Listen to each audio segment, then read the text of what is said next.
parable of the sower, Matthew 13:8. But other seeds fell on good soil and produced grain, some 100-fold, some 60, some 30.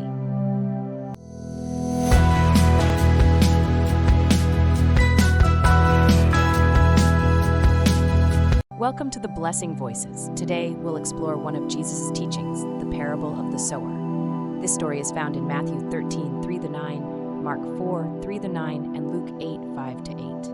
The parable teaches us about the different ways people respond to God's message and encourages us to be like the good soil, receptive, and fruitful in faith. Let's delve into this important story.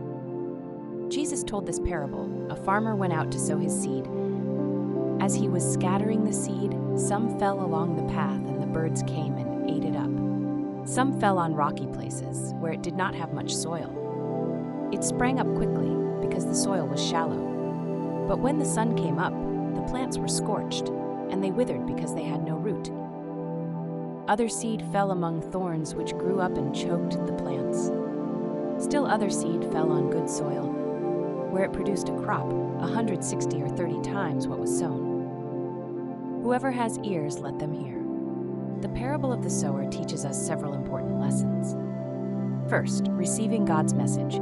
The seeds represent God's message, and the various types of ground represent different responses of people's hearts. Luke 8:11, the seed is the word of God.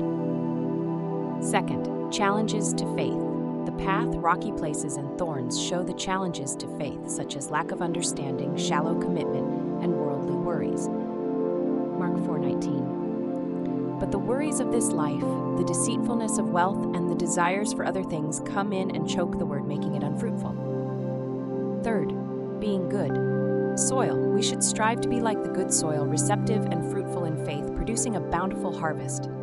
John 15:5, I am the vine, you are the branches. If you remain in me and I in you, you will bear much fruit. Apart from me, you can do nothing.